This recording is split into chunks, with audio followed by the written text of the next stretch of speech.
The desert sunset painted our backyard in shades of amber and rose gold. The perfect backdrop for what should have been the most romantic evening of our lives. 12 years of marriage, 12 years of building dreams together in the Arizona heat.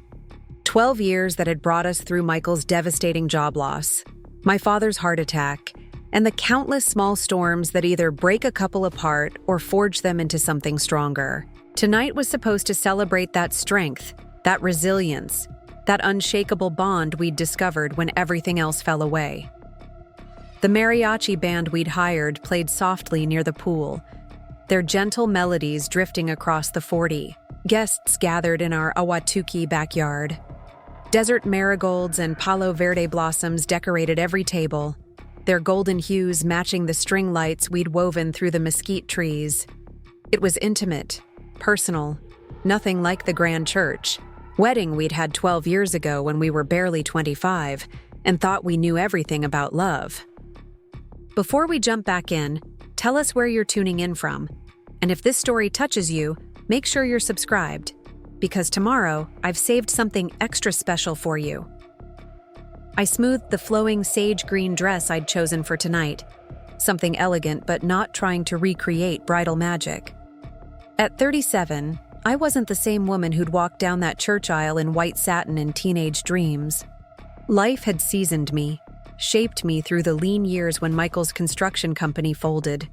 Through the nights I'd worked double shifts at Desert View Elementary to keep our mortgage current. Through the slow rebuilding that had brought us to this moment of celebration. Michael stood beside me looking handsome in his charcoal suit, the one I'd bought him when his new real estate development firm finally turned profitable 6 months ago. His sandy brown hair caught the last rays of sunlight, and those familiar, green eyes held mine with the same intensity that had first captivated me at a community college basketball game all those years ago. We'd been so young then, me studying education, him pursuing business, both of us working part-time jobs, and dreaming of the life we'd build together in this desert city we'd grown to love. "You ready for this, Mrs. Thompson?" he whispered, squeezing my hand as Pastor Tom called for everyone's attention. The same pastor who'd married us originally, now graying at the temples but still radiating the warmth that had made us choose him again for this renewal. "Ready as I'll ever be, Mr. Thompson," I replied, my heart full as I looked out at the faces gathered around us. My father Robert sat in the front row, looking distinguished in his navy blazer despite the concern that had never quite left his eyes since his heart attack 2 years ago. Beside him, Tyler and Mia fidgeted in their dress clothes, Tyler at 12 trying to look too cool for family sentiment, while Mia at 9 was openly delighted by the romantic spectacle of her parents renewing their vows. Amanda, my best friend, since high school, sat with her husband Jake, dabbing at her eyes with a tissue even though the ceremony hadn't officially started yet. She'd been the one to suggest this vow renewal in the first place, pointing out that we'd survived our worst years and deserved to celebrate the growth that had come from nearly losing everything. Kevin, Michael's business partner, was there, with his wife, both of them grinning as they held champagne glasses that caught the fairy lights. "Friends and family," Pastor Tom began, his voice carrying easily across the gathering. "We're here tonight not to witness the beginning of love, but to celebrate love that has endured, love that has been tested and proven strong, love that chooses commitment not just in the easy moments, but through the trials that reveal what we're truly made of." I felt tears prick my eyes as he spoke. The trials had been real, devastating at times. When Michael's construction company went under during the recession, I'd watched this strong, confident man crumble, questioning everything about himself, about his worth, about whether he could provide for his family. Those were the months I'd carried us financially, emotionally, spiritually, never wavering in my belief that we'd find our way through together. The slow rebuilding had been just as challenging as the collapse. Michael's pride had been wounded, and it took time for him to accept that our marriage was a partnership where sometimes one carried more weight than the other. I'd seen him struggle with feeling diminished, with the role reversal that had me, as primary breadwinner while he slowly built his new real estate development firm from nothing. But we'd made it through. More than made it through. We'd discovered depths of love and commitment neither of us knew we possessed. We'd learned to communicate in ways that went beyond our younger selves' understanding. We'd grown into people who chose each other not just because of butterflies and passion, but because of respect, partnership, and the deep satisfaction of building something meaningful together. 12 years ago, Pastor Tom continued, Sarah and Michael made promises based on hope and dreams. Tonight, they renew those promises based on experience and knowledge, understanding now what, for better or worse, truly means. The ceremony proceeded with readings from our children, Tyler managing to get through his portion about love being patient and kind without too much teenage awkwardness, while Mia read a poem about families being like flowers that grow stronger in the desert. Son. Our parents offered blessings. My father's voice thick with emotion as he spoke about the strength he'd witnessed in our marriage, especially during his own health crisis. When it came time for our vows, Michael went first, his voice steady as he promised to continue being my partner through whatever challenges the next 12 years might bring.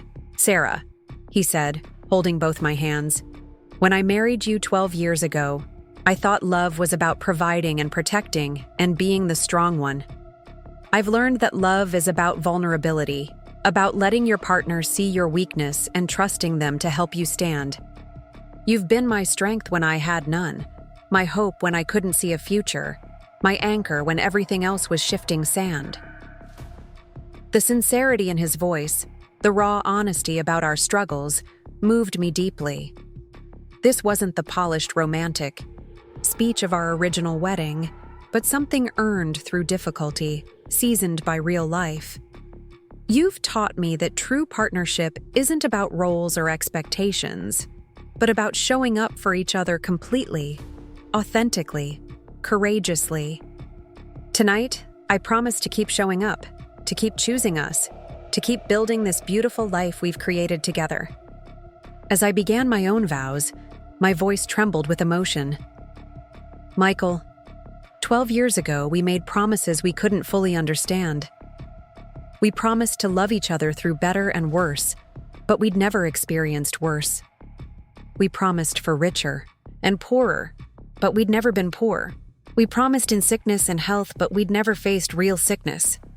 I paused, gathering myself, aware of my father's encouraging nod, of Tyler wiping his eyes despite his attempts at teenage indifference, of Mia watching with the rapt attention of a child witnessing something magical. Now we know what those words really mean. We've lived through job loss and health scares and financial stress and all the thousand small challenges that either break people apart or forge them into something stronger. Today, I don't just promise to love you through whatever comes. I promise to love you because of what we've already come through together. The desert air was warm and still as I finished, the mariachi band providing a gentle musical backdrop to our intimate gathering. Pastor Tom guided us through the exchange of new rings, simple platinum bands engraved with the date and the words, Desert Strong, a phrase that had become our private motto during the difficult years. By the power vested in me, Pastor Tom concluded, I now pronounce you still husband and wife. Michael, you may kiss your bride again. Michael cupped my face with gentle hands and kissed me tenderly as our guests erupted in applause and cheers.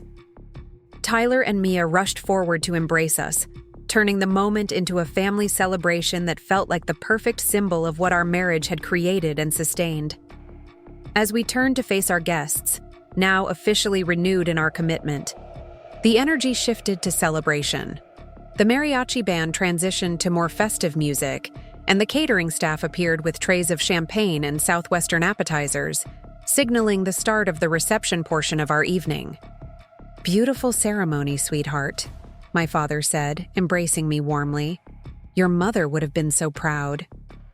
His words brought fresh tears to my eyes. Mom had passed 3 years ago, just before Michael's business troubles began, and her absence was keenly felt on significant occasions like this. She's here in spirit, Michael said softly, his arm around my waist. His ability to read my thoughts, one of the many things I loved about him after all these years together. The reception flowed into full swing as darkness fell and the string lights created a magical canopy overhead. Our backyard was transformed into something from a fairy tale, the pool reflecting the lights like scattered stars, the desert landscape providing a backdrop that was uniquely ours, uniquely Arizona. After dinner was served and enjoyed, Amanda stood to offer a toast, just as she had at our original wedding 12 years ago. Preparing and narrating this story took us a lot of time, so if you are enjoying it, subscribe to our channel. It means a lot to us. Now back to the story. To Sarah and Michael, she said, raising her glass of champagne, who have shown all of us what it means to weather life's storms together. Your commitment to each other, especially through the challenging years, has been an inspiration to everyone who knows you. Here's to 12 years of memories and many more decades of love and partnership. Glasses clinked and voices rose in celebration as Michael stood to respond. Thank you all for being here to celebrate with us, he said, his voice carrying across the gathering. Each of you has played a role in our story, supporting us through the good times and the difficult ones. We're especially grateful. He looked down at Tyler and Mia, who beamed up at him, to our children, who remind us every day what really matters in life. The evening progressed with dancing, more toasts, and the comfortable mingling of people who had shared pieces of our journey. I was making my way back from chatting with some of my fellow teachers when I noticed Michael in deep conversation with Kevin near the bar setup. Their body language caught my attention, Kevin gesturing with unusual intensity, Michael's posture tense, his expression more serious than seemed appropriate for our celebration. As I approached, their conversation halted abruptly, replaced with smiles that didn't quite reach their eyes. Everything okay? I asked, slipping my arm through Michael's. Of course, he replied, pressing a kiss to my temple. Kevin was just updating me on the Pinnacle project. No business talk tonight, I said lightly, though something about their exchange had felt off. That was our agreement. You're absolutely right, Kevin said, raising his hands in mock surrender. My fault entirely. I promised myself I wouldn't bring up work, but you know how I get when there's a development opportunity brewing. And you know how I get when people break promises, I countered with a pointed look at Michael, keeping my tone playful despite the slight unease I felt, especially tonight of all nights. Guilty as charged, Michael conceded, checking his watch, an anniversary gift I'd given him several years ago. Besides, it's almost time for the surprise. As if summoned by his words, Tyler appeared at my elbow, bouncing with excitement. Mom, Dad, we're ready for our presentation. Michael and I exchanged curious glances. Our children had mentioned wanting to do something special for the renewal, but they'd been secretive about the details, working on their project for weeks with Amanda's help. We followed Tyler to a small table that had been set up near the mariachi band, where Mia stood beside what looked like a handmade scrapbook, her face glowing with pride and anticipation. Mom and Dad, Tyler began, his earlier teenage reserve replaced by genuine enthusiasm. Mia and I wanted to give you something really special tonight. We've been working on this for 2 months. It's the story of your whole relationship, Mia added, her 9-year-old voice clear and confident. We interviewed everybody, Grandpa Robert, Aunt Amanda, all your friends, about their favorite memories of you guys. I gasped softly as Tyler opened the scrapbook to reveal the first page, a photo of Michael and me at that community college basketball game where we'd met, looking impossibly young and unaware of the journey ahead of us. How did you find this picture? I asked, touched by their thoughtfulness. Aunt Amanda had it, Mia explained proudly. And Grandpa gave us tons of old photos from your wedding and from when we were babies. As Tyler turned the pages, our history unfolded before us. Courtship photos, engagement pictures, wedding shots, the early years of marriage, the births of both children, family vacations, everyday moments made extraordinary through the lens of time and love. Each page featured not just photographs, but handwritten notes from our loved ones, memories and observations that formed a tapestry of our shared life. "This is incredible," Michael said, his voice cracking with emotion. "I can't believe you two did all this." I was too overwhelmed to speak immediately, pulling both children into a fierce hug. Over their heads, I met Michael's gaze and saw the same wonder and gratitude reflected there. Our children had given us the most precious gift imaginable, our own story seen through the eyes of those who loved us most. Guests gathered around to admire the scrapbook, exclaiming over memories captured and moments preserved. The atmosphere in our backyard grew even warmer, suffused with nostalgia and joy, the perfect capstone to an already magical evening. As we prepared to cut the anniversary cake, a simple two-tier creation decorated with desert wildflowers, Michael reached for his phone to capture the moment, but his phone wasn't in his pocket. "I must have left it by the bar," he murmured. "I'll be right back." I watched him walk toward the outdoor bar setup, thinking how perfect this moment was, how blessed we were to have not just survived our challenges, but to have emerged stronger, more connected, more grateful for what we'd built together. Michael returned moments later, slipping his phone into his pocket with a quick glance at the screen that seemed almost furtive. The photographer was already positioning us behind the cake, Tyler and Mia flanking us on either side, the perfect family portrait against the backdrop of our desert celebration. "Everyone ready?" the photographer called out, adjusting her camera settings to capture the warm glow of the string lights. Sarah and Michael, lean in close. Kids, big smiles. As we posed together, Michael's arm around my waist, my hand resting on Mia's shoulder while Tyler pressed close to his father's side, I felt a profound sense of completeness. Whatever challenges lay ahead, this foundation, these people, this love, this commitment we'd just renewed, would sustain us through anything.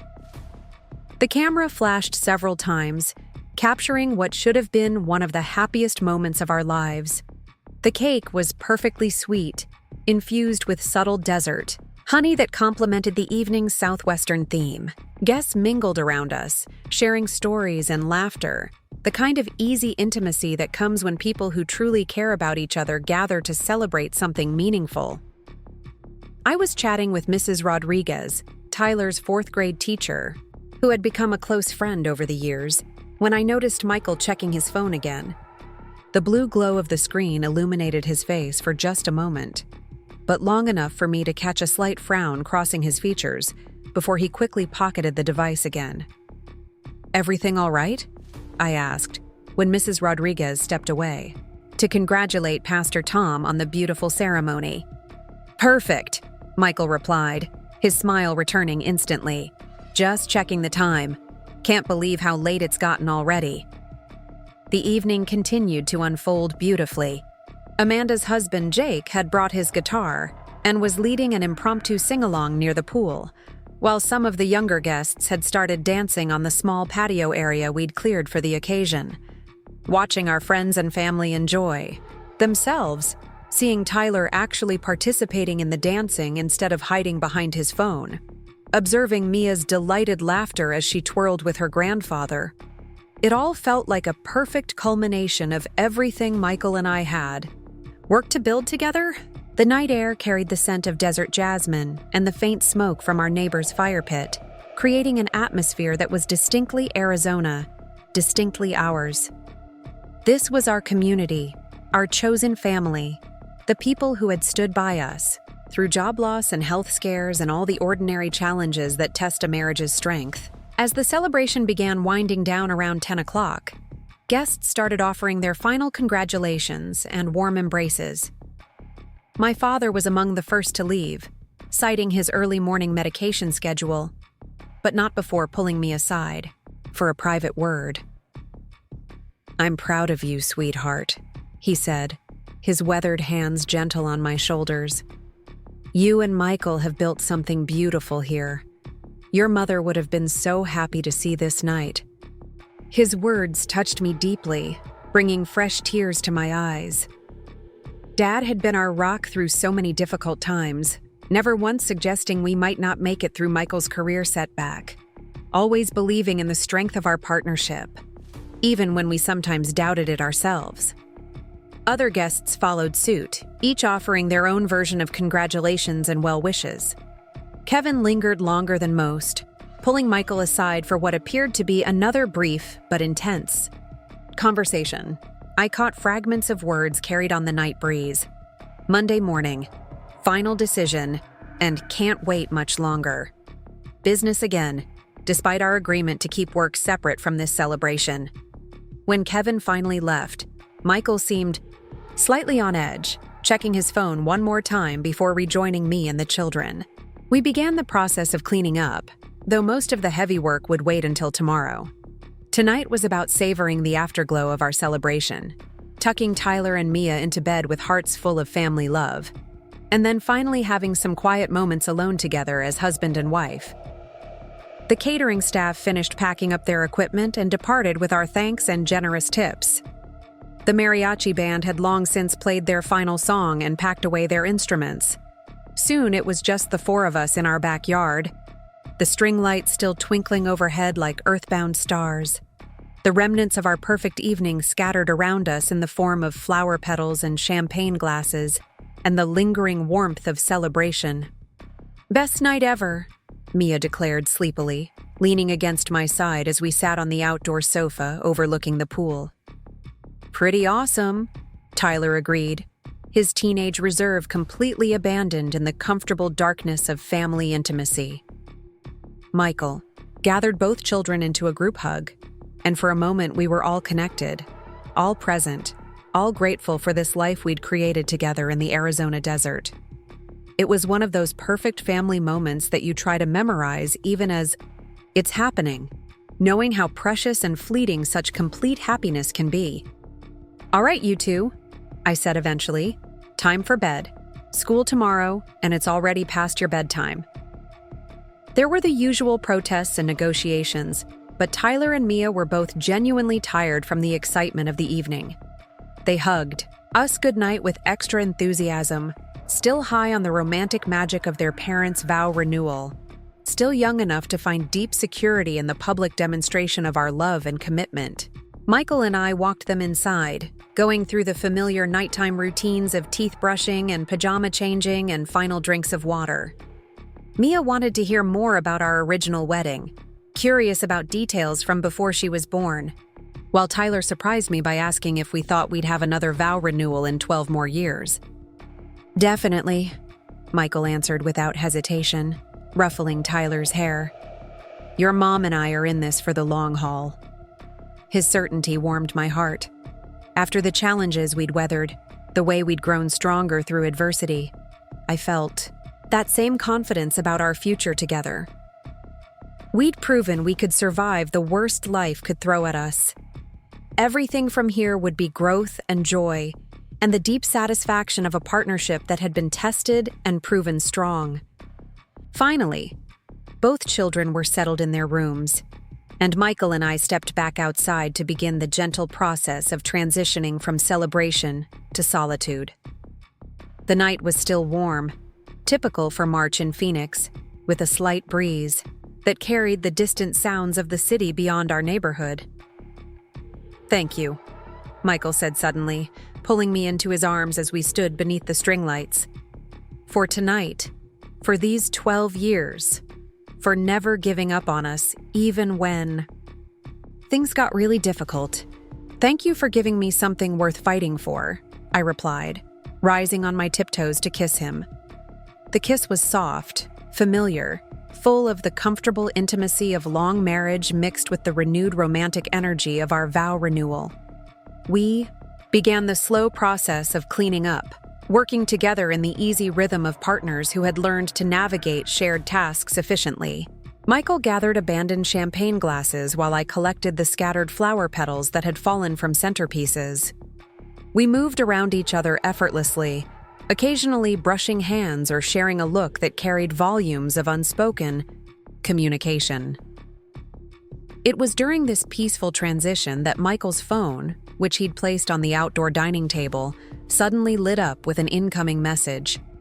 The bright screen was impossible to ignore in the dim lighting of our backyard, the notification sound cutting through the quiet night air. I wouldn't have paid attention to it normally. Michael got business messages at all hours, especially since his real estate development firm had started taking on larger projects. But something about the way the light caught my eye, the timing, after such a perfect evening, made me glance toward the screen. The message was displayed clearly, the sender listed simply as Jess, with a heart emoji. But it was the content that made my blood run cold, that transformed our perfect evening into something else entirely. Missing you already, baby. Tonight was incredible. Can't wait for our weekend getaway. Time seemed to stop. The message glowed there on the screen like an accusation, like evidence of something I couldn't immediately process. Michael was across the patio, collecting napkins from various tables, oblivious to the fact that his phone had just revealed what appeared to be evidence of an affair. For a moment, I stood frozen, staring at those words, trying to make sense of them. Missing you already, baby. Tonight was incredible. The intimate language, the casual endearment, the reference to a weekend getaway I knew nothing about. My mind raced through possible explanations, desperate to find an innocent interpretation. But there was nothing innocent about those words, nothing professional or platonic about the tone. This was the language of intimacy, of romantic involvement, of someone who clearly had a very personal relationship with my husband. Michael must have sensed something was wrong because he looked up from his cleaning, following my frozen gaze, to his illuminated phone screen. I watched the color drain from his face as he realized what I was seeing, watched his expression shift from confusion to recognition to something that looked very much like panic. For one eternal moment, neither of us moved.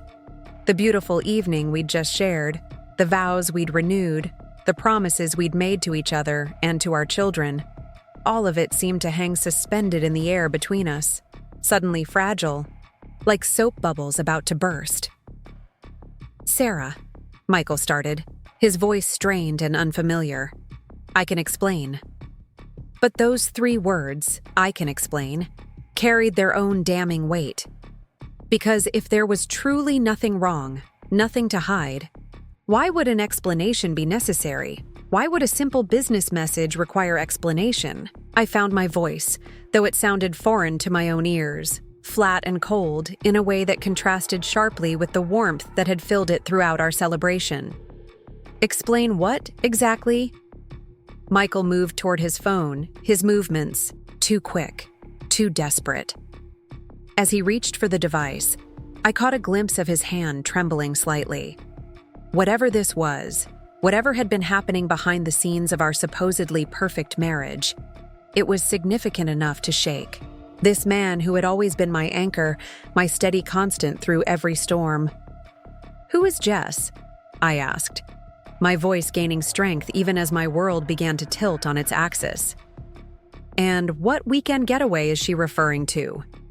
The string lights continued to twinkle overhead, casting the same magical glow they had just minutes earlier when everything in my life had made sense. The desert air still carried the scent of jasmine and the lingering traces of our celebration. But everything had changed in the space between one heartbeat and the next, between the moment of perfect happiness and the cold reality of that illuminated screen. Michael stood there holding his phone, the evidence of what appeared to be betrayal, literally in his hands. And I realized that our vow renewal, our celebration of surviving the worst challenges life could offer, might have been built on a foundation far more fragile than I had ever imagined. The night that was supposed to mark a new beginning for our marriage had instead become the moment when everything I thought I knew about my husband, about our relationship, about the life we'd built together, was suddenly thrown into question. "Sarah, please," Michael said, his voice breaking slightly. "Let me explain. It's not what you think." But as I stood there in our backyard, surrounded by the remnants of our celebration, staring at the man I had just promised to love for another 12 years, I wasn't sure I was ready to hear whatever explanation he might offer. Because some things once seen cannot be unseen. Some words once read cannot be unread. And the message glowing on his phone screen, "Missing you already, baby. Tonight was incredible," had just shattered everything I thought I knew about the man I had married, renewed vows with, and believed in completely. The desert night suddenly felt cold despite the warm temperature, and I realized that our perfect evening of renewal and commitment had just become the night when I discovered that the marriage I thought we had might be nothing more than an elaborate illusion. "Give me the phone," I said, my voice cutting through the desert night air with a sharpness that surprised even me.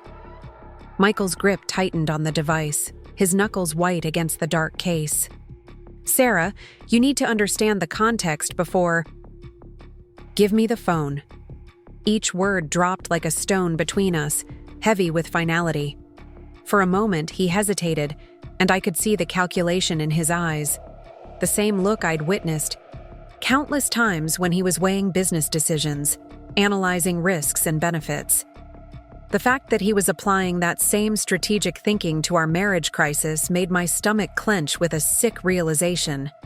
Then, with obvious reluctance, he handed me the device. The message thread with Jess was still open on the screen, those damning words burning into my vision. "Missing you already, baby. Tonight was incredible. Can't wait for our weekend getaway." I scrolled upward with trembling fingers, my heart hammering against my ribs as I read backward through their exchanges. What I found was worse than I could have imagined. The messages painted a picture of intimacy that went far beyond anything I could rationalize or explain away. There were good morning texts filled with endearments, late-night conversations that stretched past midnight, photos I couldn't bring myself to open fully, and a constant stream of communication that revealed a relationship operating parallel to our marriage. The timeline was what devastated me most. These weren't recent messages, evidence of a momentary lapse in judgment. The conversation thread stretched back months, showing a pattern of communication that had been happening while I was teaching my elementary students, while we were having family dinners, while we were planning this very vow renewal ceremony. My hands shook as I continued scrolling, finding messages from just that morning, the morning of our vow renewal.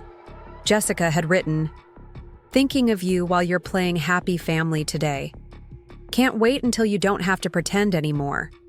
Michael's response had been a simple heart emoji, sent while I was getting my hair done for our ceremony.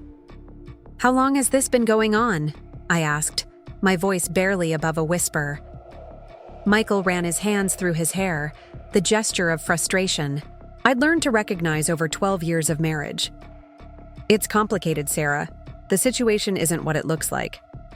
"What it looks like," I said, my voice growing stronger, "is that while we were planning to renew our vows, while we were celebrating 12 years of marriage, while our children were creating scrapbooks about our love story, you were carrying on a relationship with another woman." "It's not a relationship," he protested. She's working on the Pinnacle project with us. She's the interior designer Kevin brought in. The messages, they're just what?" I interrupted, holding up the phone. "Just friendly banter? Just professional communication?" "Because what I'm reading here doesn't sound professional, Michael. It sounds like a man who's emotionally and probably physically involved with someone who isn't his wife." The string lights overhead continued their cheerful twinkling, completely at odds with the scene unfolding beneath them. Our beautiful celebration setup now felt like a stage set for a play about marriage and commitment that had turned into a tragedy. "Who else knows?" I asked suddenly, a new horror occurring to me. "Kevin obviously knows, doesn't he? Is that what you two were discussing so intensely tonight? Your affair?" Michael flinched at the word affair, It's not an affair, Sarah. Nothing physical has happened between Jessica and me. I laughed, the sound bitter and hollow in the night air. Nothing physical? Michael? She's talking about weekend, getaways and missing you already and incredible nights. She's sending you heart emojis and talking about when you won't have to pretend anymore. What exactly do you call that? I call it a mistake, he said, desperation creeping into his voice. A terrible mistaken judgment that got out of hand. Got out of hand? I repeated incredulously. This isn't something that got out of hand, Michael. This is months of deliberate deception. This is you maintaining a double life while our children made us scrapbooks, and I planned a ceremony to celebrate our marriage. I continued scrolling through the messages, each new revelation hitting like a physical blow. There were references to hotels I didn't recognize, restaurants I'd never been to, experiences they'd shared that I knew nothing about. Most painful were the intimate details about our family life that Michael had apparently been sharing with this woman.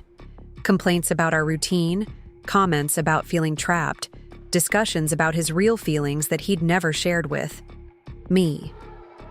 She knows about Dad's heart condition, I said, pointing to a message where Michael had apparently confided in Jessica about my father's health struggles. She knows about Tyler's problems at school last semester. She knows about our financial situation during your job loss. You've been sharing our private family business with your mistress. She's not my mistress, Michael insisted, but the denial sounded weak even to his own ears. Then what is she? I demanded. Because according to these messages, she knows more about our family's intimate details than most of our actual friends do.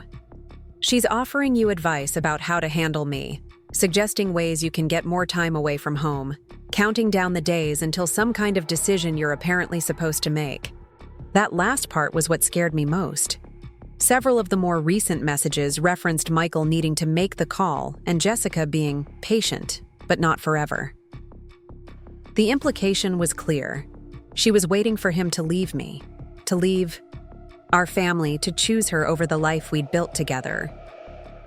What decision, Michael? I asked, my voice barely steady. What is she waiting for you to decide? He looked away, unable to meet my eyes, and his silence was more damning than any confession could have been. The desert night that had felt so warm and celebratory now seemed cold and hostile. I pulled my shawl tighter around my shoulders, realizing that I was shivering not from temperature but from shock, from the complete upheaval of everything I'd believed about my life just moments earlier. How could you do this? I asked, the words coming from someplace deep and raw inside me. How could you stand there tonight, in front of our children, in front of my father, in front of everyone who loves us, and make those vows while you were carrying on with another woman? How could you renew promises of faithfulness while you were planning weekend getaways with someone else? Because I do love you, he said, finally looking at me directly. Because everything I said tonight was true. Sarah, you have to believe me. I never meant for this to happen. It started as just work conversations with Jessica, professional collaboration, but then you decided to develop feelings for her while staying married to me, I finished. You decided to have your cake and eat it too. Keep the stable, home life, the family, the respectability of marriage, while also enjoying the excitement of a new relationship. Michael's face crumpled. It wasn't that calculated. It just happened. The connection with Jessica, it was unexpected. She understood the pressure I was under with the new business, the stress of rebuilding after the company failure. She got aspects of my professional life that I didn't. My voice rose. Because I was only the one working double shifts to support our family while you rebuilt your career. I was only the one who believed in you when you didn't believe in yourself. I was only the one who held everything together while you figured out your next move. That's not what I meant, he said quickly. No, but that's what you felt, isn't it? The pieces were clicking into place now, forming a picture I didn't want to see but couldn't ignore. You resented having to depend on me during the difficult years. You felt diminished by needing my support. So when this Jessica came along, offering to admire the successful businessman instead of the man who'd lost everything, it felt good. It felt like getting your ego back. Michael's expression told me I'd hit close to the truth. Sarah, please try to understand. I understand perfectly, I said, cutting him off. I understand that while I was falling more in love with you because of how we weathered the storm together, you were falling out of love with me because I'd seen you at your lowest point. I understand that our marriage meant something different to each of us. The string lights suddenly felt garish rather than romantic, illuminating a scene of betrayal rather than celebration. I looked around our backyard, the same space where just hours earlier I'd felt so grateful, so secure, so blessed by the life we'd built together, and realized how naive I'd been. I need to know everything, I said, my voice gaining strength as the initial shock began to transform into something harder, more purposeful. I need to know when this started, how far it's gone, what your intentions are, and what this means for our marriage. Michael seemed to age before my eyes, the weight of his deception finally fully visible. Where do you want me to start? Start with the truth, I said simply. For once, just tell me the complete, unvarnished truth about what's been happening in our marriage while I thought we were building something stronger. He took a deep breath, and I braced myself for revelations that would likely shatter what remained of my illusions about our relationship.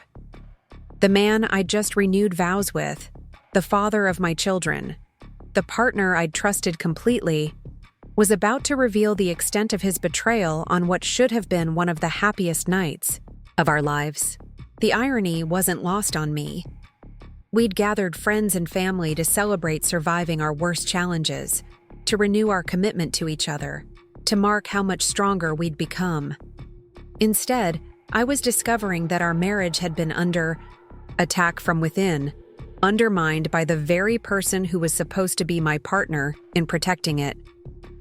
As Michael began to speak, I realized that everything I thought I knew about our relationship, about his commitment to our family, about the foundation we'd built together, was about to be revealed as far more fragile than I'd ever imagined possible. The renewal ceremony that was supposed to mark a new beginning had instead become the end of my innocence about the man I'd chosen to spend my life with. And the journey ahead, whatever it held, would be nothing like the future I'd envisioned. Just hours earlier, when everything still made sense, Michael's confession unfolded like a slow-motion car crash, each revelation more devastating than the last.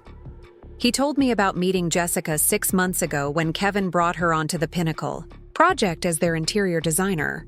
He described how their professional collaboration had gradually shifted into personal conversations, how she'd become someone he could talk to about the pressures of rebuilding his career, how she made him feel successful and desirable in ways that our marriage, strained by years of financial stress, apparently no longer could. The timeline he laid out was particularly brutal. Their relationship had intensified during the exact period when I thought we were growing closer again, when his business was finally stabilizing and we were planning our vow renewal. While I was researching venues and choosing flowers, he was having intimate dinners with Jessica. While I was writing heartfelt vows about our journey through adversity, he was planning secret weekend trips with another woman.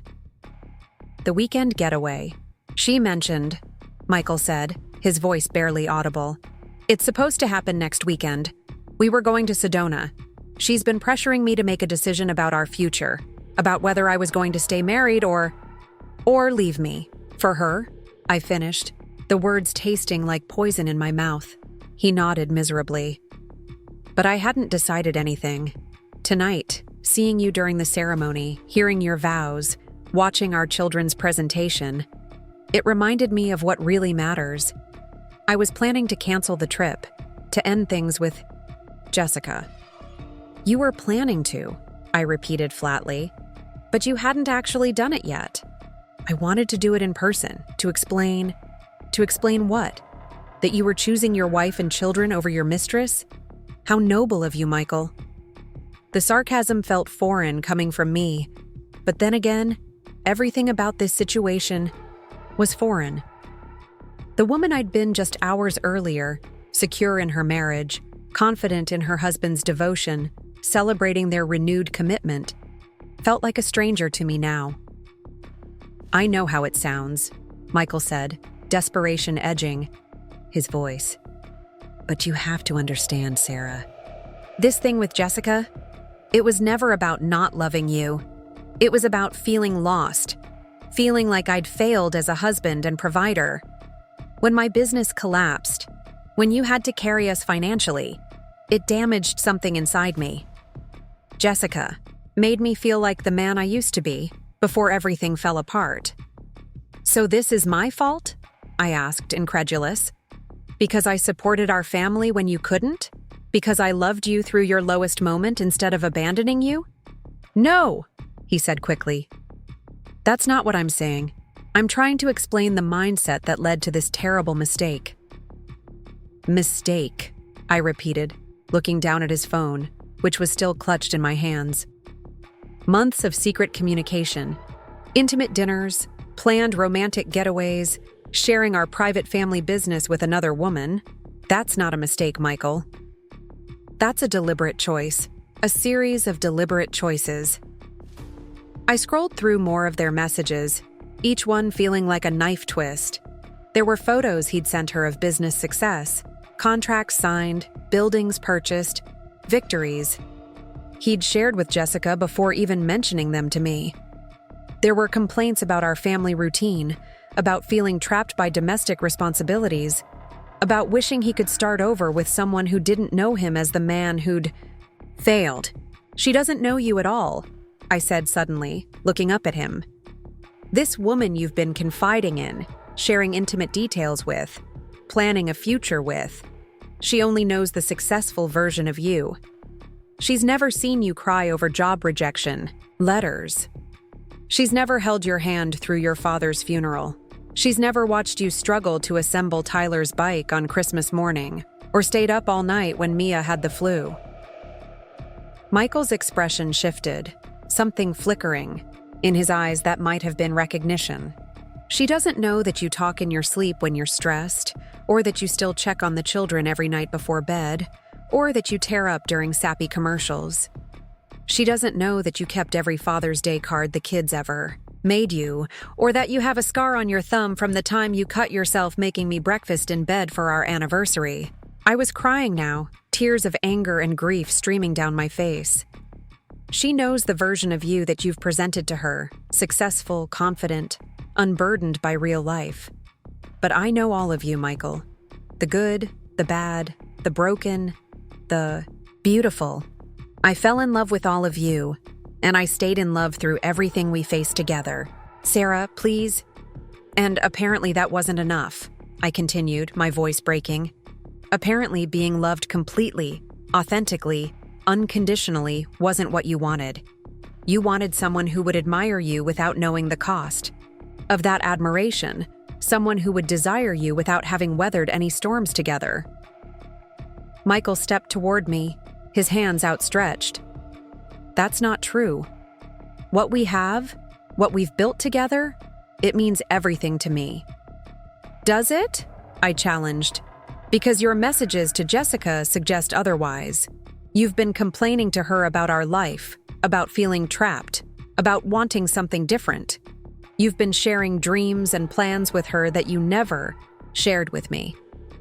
I held up the phone, pointing to a particularly painful message thread.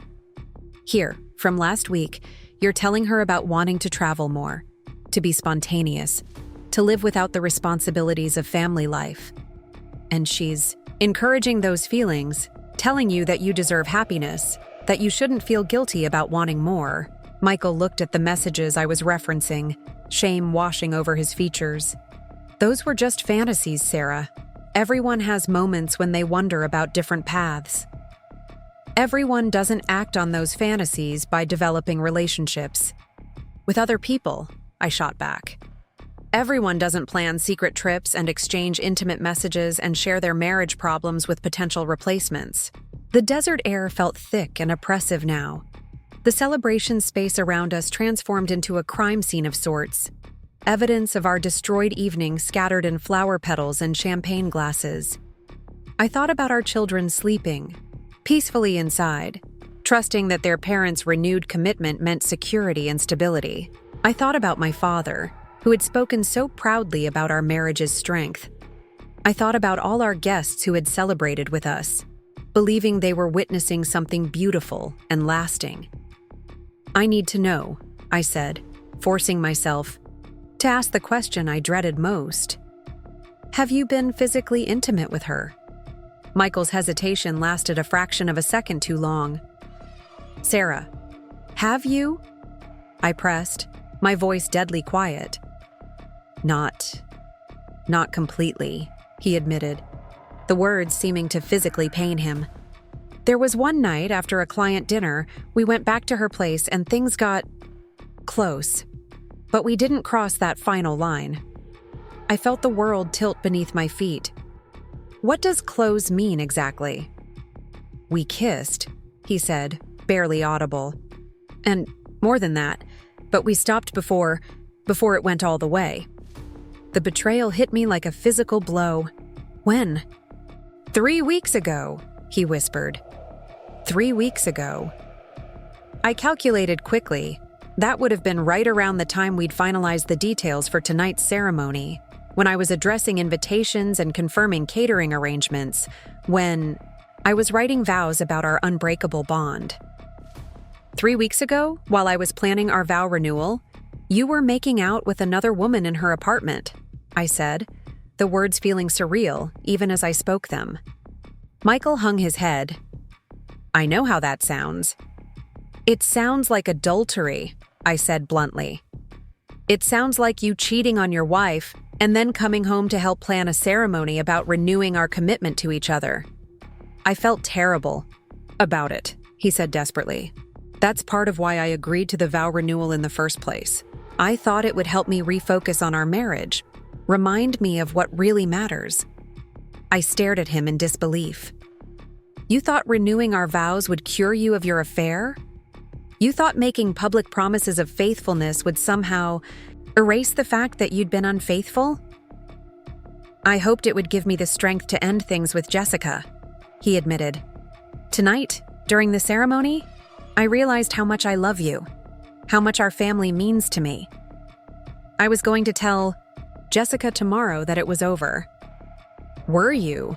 I asked, skepticism heavy in my voice. "Or were you planning to keep both of us on the line until you figured out which life you preferred?" His inability to answer immediately told me everything I needed to know. "I want you out of the house," I said suddenly, the decision crystallizing in my mind with startling clarity. "Tonight. I need space to think, and I can't do that with you here." "Sarah, please don't make any rash decisions." "Rash decisions?" I laughed bitterly. "Michael, you've been making rash decisions for months. Deciding to pursue another woman while married to me, deciding to share intimate details of our family with your mistress, deciding to physically betray our vows. Those were rash decisions. Me asking you to leave so I can process the destruction of my marriage is actually quite reasonable." "Where will I go?" "That's not my problem anymore," I said, hardening my heart against the wounded look in his eyes. "You should have thought about living arrangements before you decided to destroy our home." Michael looked around desperately, as if the backyard might offer some solution, some way to undo the catastrophic events of the last hour. "What about the children? What will we tell them?" "We'll tell them the truth, in age-appropriate ways," I said. "That Daddy made some very poor choices that hurt our family, and that we need some time apart to figure out what comes next. Sarah, please, give me a chance to fix this. Give me a chance to prove that our marriage is what I really want." I looked at him, this man I'd loved for 12 years, who had fathered my children, who had been my partner through life's challenges, and felt something inside me harden into a protective shell. "You had a chance to choose our marriage," I said quietly. "You had dozens of chances every single day for months to choose our family over your relationship with Jessica. You chose her instead, over and over again. The only reason you're choosing differently now is because you got caught." "That's not true, isn't it?" I interrupted. "If I hadn't seen that message tonight, you would have gone through with the weekend trip to Sedona. You would have continued your relationship with her while coming home to me and the children. You would have kept lying to all of us." Michael's silence confirmed what I already knew to be true. "I'll pack a bag," he said finally, defeat heavy in his voice. "But Sarah, please don't give up on us completely. Please consider counseling. Consider working through this together." "Right now, I'm considering survival," I replied honestly. "I'm considering how to tell our children that their father has been living a double life. I'm considering how to face our friends and family who just celebrated our marriage with us. I'm considering how to rebuild my entire sense of reality from the ground up." As Michael walked toward the house to pack his belongings, I remained in the backyard, surrounded by the remnants of our celebration. The string lights continued their cheerful twinkling, oblivious to the drama they'd illuminated. The desert air carried the lingering sweetness of our anniversary cake, now a mockery of the joy we'd felt just hours earlier. I thought about the vows we'd exchanged, the promises we'd made in front of everyone we loved. The words felt hollow now, empty syllables that had meant everything to me, and apparently much less to him. I thought about the scrapbook Tyler and Mia had created, documenting 12 years of what I'd believed was genuine love and partnership. How much of it had been real? How much had been performance? Most painful of all, I thought about the future I'd envisioned just that morning. More years of growing together, watching our children mature, building on the foundation we'd laid. That future was gone now, replaced by uncertainty and the long, difficult process of deciding whether a marriage could survive such a profound betrayal. When Michael emerged from the house 20 minutes later with a hastily packed overnight bag, I was still sitting by the pool, still trying to process the complete upheaval of my life. "I'll call you tomorrow," he said awkwardly, "to check on the kids, to talk about next steps." I nodded without looking at him. "Make sure you end things with Jessica first. If you have any hope of salvaging our marriage, that relationship needs to be completely over." "It will be," he promised. "Sarah, I know I've destroyed your trust, but I want you to know that I love you. I've always loved you. This thing with Jessica, it was about my own insecurities, my own weaknesses. It was never about you not being enough." I finally looked up at him. This man who had been my everything, now revealed as someone I didn't recognize. Love isn't just a feeling, Michael. It's a choice, made new every day. For months, you chose someone else. Now I have to choose whether love means anything if it's not accompanied by faithfulness, honesty, and respect. He stood there for another moment, perhaps waiting for some sign of forgiveness, some indication that reconciliation was possible. But I had nothing to offer him except the space he'd need to figure out who he really wanted to be. After his car pulled out of the driveway, I finally went inside, walking through our home that felt different now, tainted by knowledge I couldn't unknow. I checked on Tyler and Mia, both sleeping peacefully, unaware that their world had just shifted on its axis. Tomorrow would bring difficult conversations, confused questions, and the beginning of a journey none of us had chosen. As I prepared for bed in the guest room, unable to face the master bedroom we'd shared, I reflected on the strange cruelty of timing. Our vow renewal was supposed to celebrate surviving our worst challenges, but it had instead become the occasion for discovering that our marriage had been under attack from within. The woman who had awakened that morning confident in her husband's love, secure in her family's future, excited about renewing sacred promises, no longer existed. In her place was someone harder, more cautious, tasked with the enormous job of deciding whether some betrayals could be forgiven and whether some marriages could be saved. The journey ahead would be nothing like the one I'd envisioned when I woke up that morning. But it would be mine to navigate, with whatever strength I could muster and whatever wisdom I could gain from the wreckage of what I'd thought was an unshakable love. Outside, the string lights finally began to dim as their timers kicked in, leaving our backyard in darkness, the celebration officially over, the real work of deciding what came next about to begin. 3 months had passed since that devastating night when everything I thought I knew about my marriage crumbled beneath the glow of string lights and betrayal. 3 months of living as a single mother while still technically married. 3 months of therapy sessions and lawyers' consultations. 3 months of trying to explain to Tyler and Mia why Daddy was living in a downtown apartment instead of in their home. The morning sun streamed through my kitchen windows as I prepared breakfast for the kids. The familiar routine now tinged with the strange new normal we'd all been forced to accept.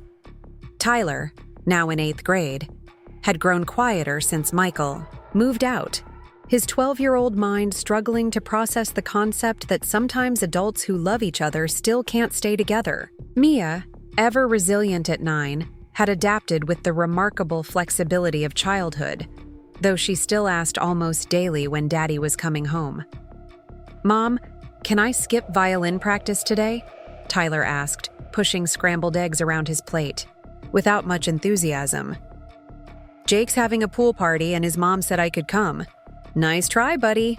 But you know the rule about commitments," I replied, though my tone was gentler than it might have been before our world shifted. I'd learned to pick my battles carefully these days. "You can go to Jake's after practice." "That's not fair," he grumbled, but without real heat. We'd all learned new definitions of fairness in recent months. Mia, meanwhile, was chattering away about her upcoming school science fair project, her enthusiasm undimmed by the family upheaval. "Mrs. Patterson says I can do my project on desert plants and how they survive in harsh conditions. Isn't that perfect, Mom? We live in the desert and we're surviving harsh conditions too." Her innocent observation hit me harder than I expected. Out of the mouths of babes, as they say. We were indeed learning to survive in harsh conditions, all of us adapting to a landscape we'd never expected to navigate. My phone buzzed with a text from Michael, the same daily communication we'd established for the children's sake. "Good morning. Can I pick up Tyler and Mia for dinner tonight? There's something I need to discuss with all of you." Something about the phrasing made my stomach clench. Over the past 3 months, Michael had been nothing if not predictable in his attempts at reconciliation. Weekly flowers delivered to my classroom, lengthy emails detailing his therapy progress, constant requests for family counseling sessions that I'd repeatedly declined. But this message felt different, more formal somehow. I typed back quickly, "What kind of something? I need context before I agree to anything." His response came immediately. "I've made some decisions about my future. The kids deserve to hear it from me directly, but I thought you should know I'm planning to be completely honest with them about everything that's happened." My blood ran cold. Was he planning to tell Tyler and Mia the full details of his affair? They knew their parents were having grown-up problems and that Daddy had made some mistakes that hurt the family, but I'd carefully shielded them from the specifics of Michael's betrayal.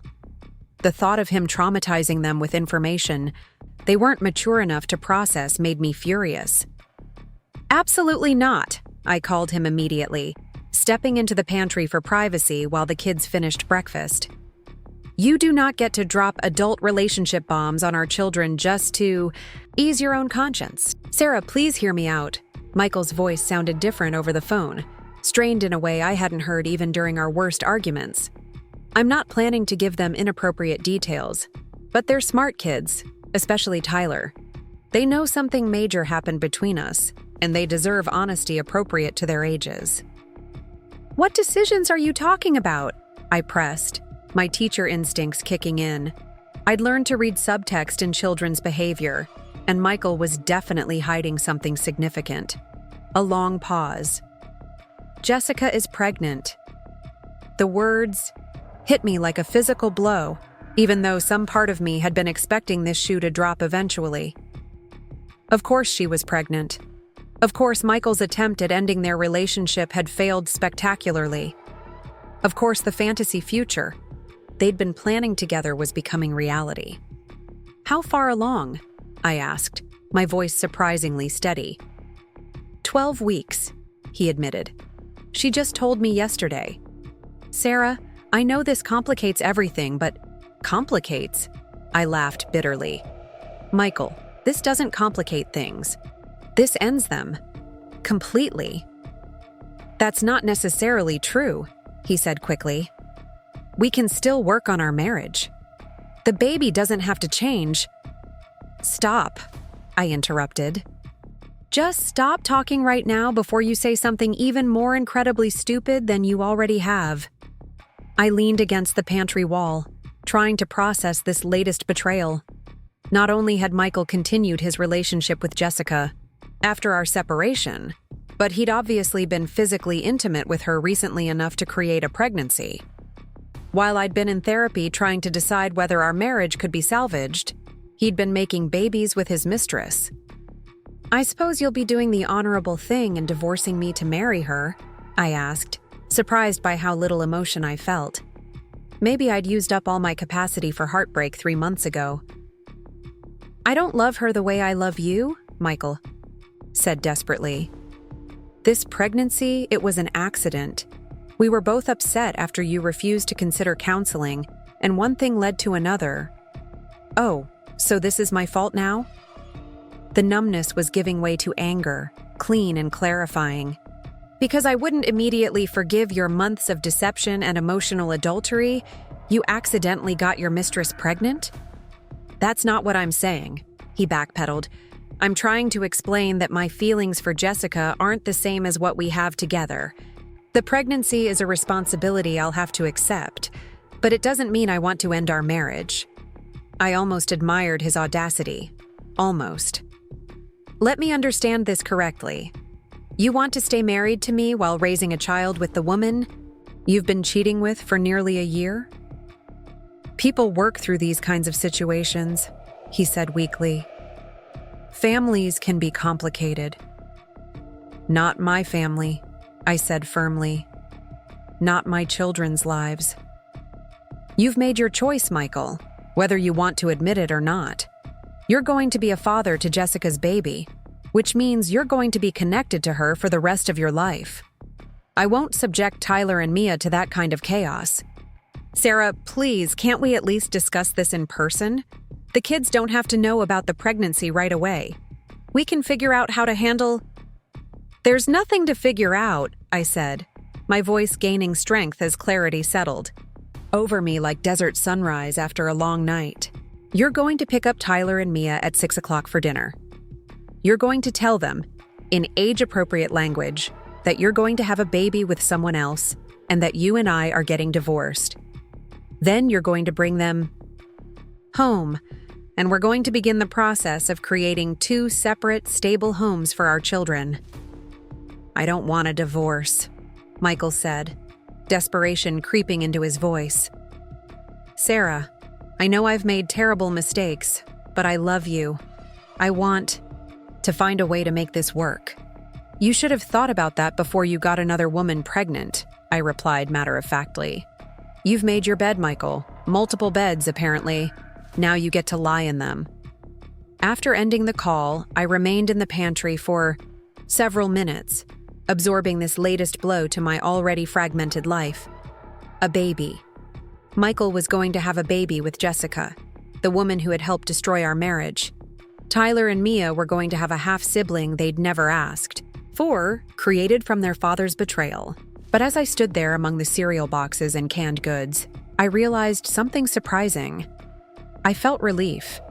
Not happiness, certainly, but a profound sense of resolution. For 3 months, I'd been living in limbo, wondering if I was making the right choice by refusing Michael's attempts at reconciliation, questioning whether I was being too harsh, too unforgiving. The pregnancy eliminated all uncertainty. There would be no more agonizing over whether our marriage could be saved.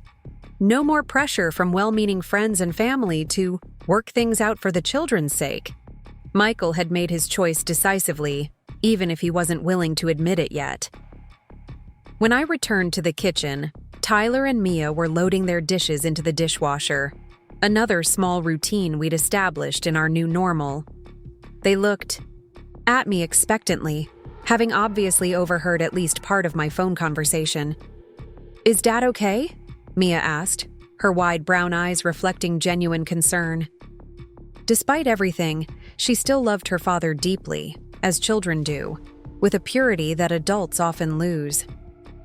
"Dad is fine," I assured her, kneeling down to her level.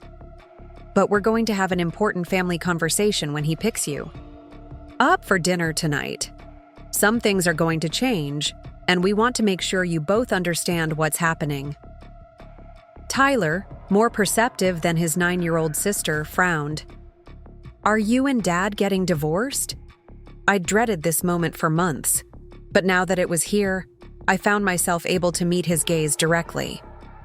"Yes, sweetheart, we are. But that doesn't change how much both of us love you, and it doesn't mean you did anything wrong. Sometimes, adults make choices that hurt their families, and the consequences of those choices mean that staying together isn't the best option anymore." "Because of what Dad did?" Tyler pressed, his 12-year-old sense of justice demanding clarity. "Because of what Dad did," I confirmed gently. "And because sometimes, when trust is broken badly enough, it can't be fixed, no matter how much everyone might want it to be." Mia's eyes filled with tears. "But I want us to be a family again." I pulled her into a hug, my heart breaking for the innocence she was losing. "We'll always be a family, baby girl. Families come in different shapes, and ours is just going to look different than it did before. You'll still have both parents who love you completely. You'll still have sleepovers at Grandpa Robert's house and soccer practice with Dad. Some things will change, but the most important things won't." Tyler, trying to be the man of the house in his father's absence, put his arm around both of us. "It'll be okay, Mia. Mom's been taking good care of us." His maturity simultaneously made me proud and broke my heart. No 12-year-old should have to comfort his little sister about their parents' divorce. No child should have to grow up faster because of adult failures. The rest of the day passed in a strange haze of normalcy, punctuated by the weight of impending change. I taught my third-grade class, helped struggling readers with phonics exercises, broke up playground disputes, and graded math tests, all while carrying the knowledge that tonight my children would learn their family was officially ending. When Michael arrived at 6 o'clock to pick up Tyler and Mia, he looked haggard, older than his 37 years. The confident businessman who had renewed vows with me just 3 months earlier had been replaced by someone who appeared to be carrying the weight of his choices physically. "Hi, Mom," he said awkwardly, the casual greeting we'd once shared now formal and careful. "Hi," I replied neutrally. "Remember what we discussed? Age-appropriate honesty, but nothing that will traumatize them unnecessarily." He nodded, then called to the children. "Tyler, Mia, ready for dinner?" As they gathered their things, chattering about their day, I felt a profound sadness for what we were all losing. Not just the marriage, but the easy family dynamics, the shared parenting, the united front we'd once presented to the world. From now on, everything would be negotiated, scheduled, divided. "Sarah," Michael said quietly while the kids loaded into his car, "I want you to know that I never intended for any of this to happen.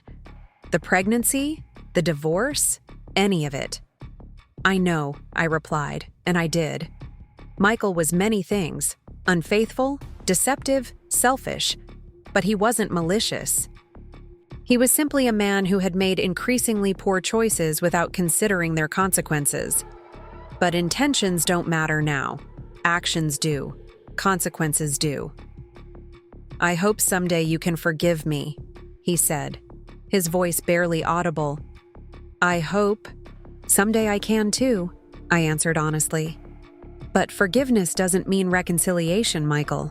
And it definitely doesn't mean I'll accept being part of whatever complicated situation you're creating with Jessica. After they drove away, I found myself alone in the house for the first time in months, without the anticipation of their return. Previously, Michael had always brought the children back within a few hours. Tonight, they might be gone longer, processing the news that their parents' marriage was officially over, that they were going to have a baby sibling with a woman they'd never met. I poured myself a glass of wine and sat in the backyard where our vow renewal had taken place. The string lights long since taken down, the space returned to its ordinary function as a family gathering area. It was hard to believe that just 12 weeks ago, I'd stood in this exact spot renewing promises of eternal love with a man who was actively betraying those promises. My phone rang around 8 o'clock. Tyler's voice was carefully controlled, but I could hear the tears he was trying to hide. "Mom, can you come pick us up? Dad told us about everything, and I think Mia needs you." "Of course, sweetheart. Where are you?" "We're at that Mexican restaurant near Dad's apartment, the one with the mariachi band." The irony wasn't lost on me. Another mariachi band, another family conversation that would change everything. I found them sitting in a corner booth, Mia's face streaked with tears while Tyler sat protectively beside her, his arm around her shoulders in a gesture that reminded me painfully of Michael at his best. Michael himself looked devastated, the weight of his choices finally seeming to fully register. "Hi, babies," I said softly, sliding into the booth across from them. "How are you doing?" "Dad's having a baby with someone else," Mia said through her tears. "Does that mean he loves her more than us?" "No, sweetheart," I assured her immediately. "Having a baby with someone doesn't mean you love them more than your other children. It just means the situation is complicated, and we're all going to have to learn how to navigate it together." Tyler looked older than his 12 years. "Are you okay, Mom?" The question nearly undid me. My son, dealing with his own heartbreak and confusion, was worried about me. "I'm sad," I answered honestly. "Sad for all of us, for the family we wanted to be. But I'm also strong enough to handle this, and I'm going to make sure both of you are okay too." Michael hadn't spoken since I arrived, just sat there looking miserable. Finally, he cleared his throat. "I've explained to them that Jessica and I are, that we're going to have a baby together, and that means you and I are getting divorced. I told them it's not their fault, that they're loved by both of us, that nothing about their importance in our lives will change." "When is the baby coming?" Mia asked, her practical 9-year-old mind already moving toward acceptance. "In about 6 months," Michael answered gently.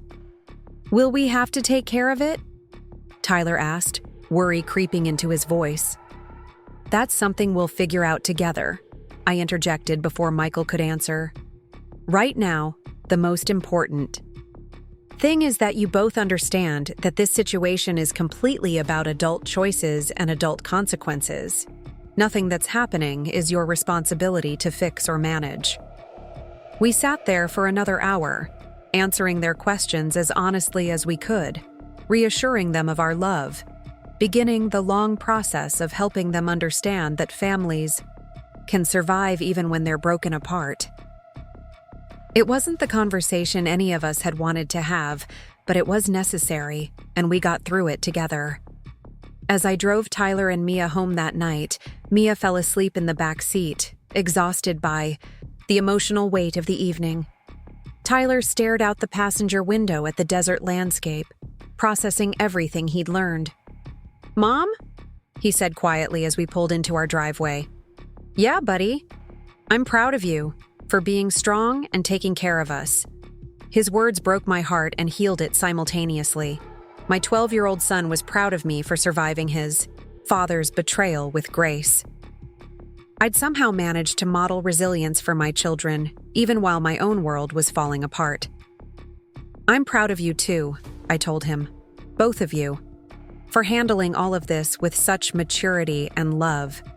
6 months later, I stood in a courthouse wearing a simple navy dress, signing papers that officially ended my marriage to Michael Thompson. He was there too, looking uncomfortable in a suit he'd obviously borrowed, Jessica notably absent, despite her pregnancy now showing prominently.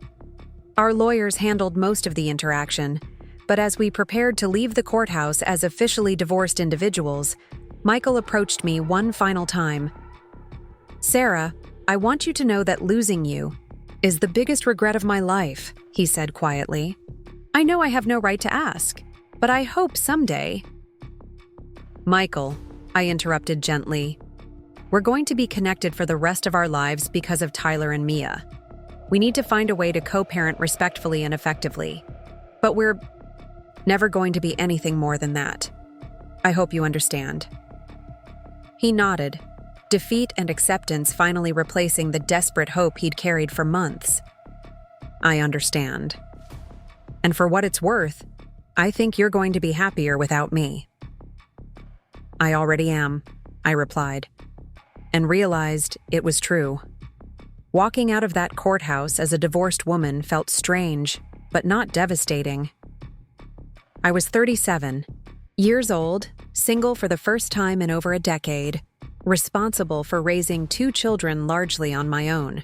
But I was also free from deception, from the exhausting work of trying to rebuild trust with someone who had proven himself untrustworthy, from the constant anxiety of wondering what other secrets might be lurking in my marriage.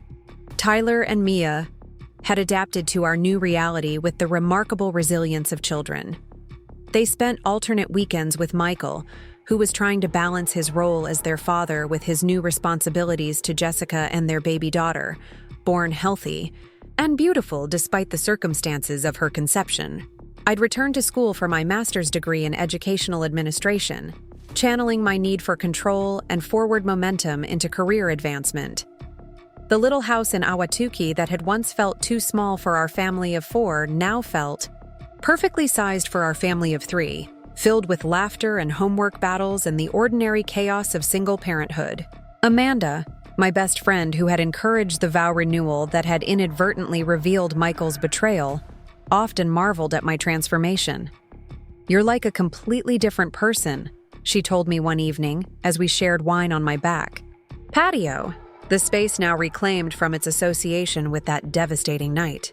"Stronger somehow. More yourself." She was right. The woman who had discovered those text messages had been devastated by the betrayal, but she'd also been someone who had defined herself primarily in relation to others, as Michael's wife, as Tyler and Mia's mother, as someone whose identity was wrapped up in maintaining family harmony.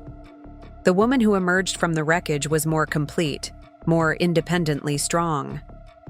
"I think," I told Amanda as we watched the desert sunset paint the sky in brilliant oranges and purples, "that sometimes you have to lose everything you thought you wanted to discover what you actually need." What I'd needed, it turned out, was honesty, self-respect, the knowledge that I could survive whatever life threw at me, the confidence that came from choosing myself and my children over the comfortable lie of a marriage built on deception. Tyler and Mia were thriving in our new normal, secure in the knowledge that both their parents loved them even if those parents could no longer live together. They'd met their baby half-sister with curiosity rather than resentment, accepting her as part of their expanded family constellation without the drama I'd feared.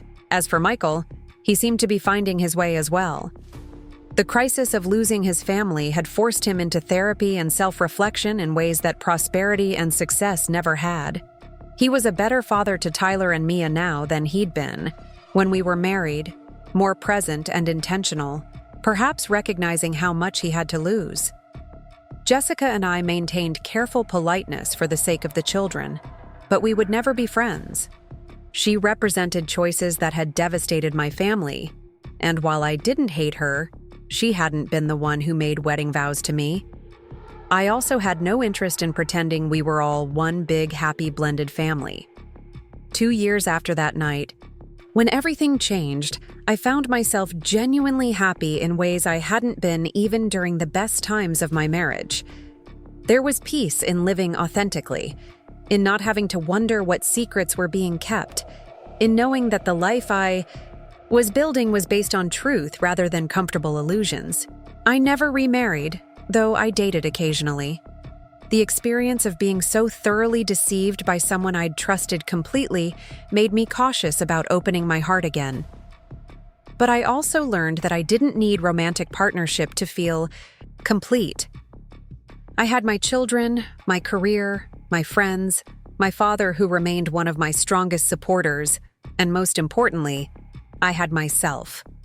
Whole, strong, and no longer willing to accept less than I deserved. Sometimes, late at night when the house was quiet and Tyler and Mia were sleeping, I thought about that moment when Michael's phone lit up with Jessica's message.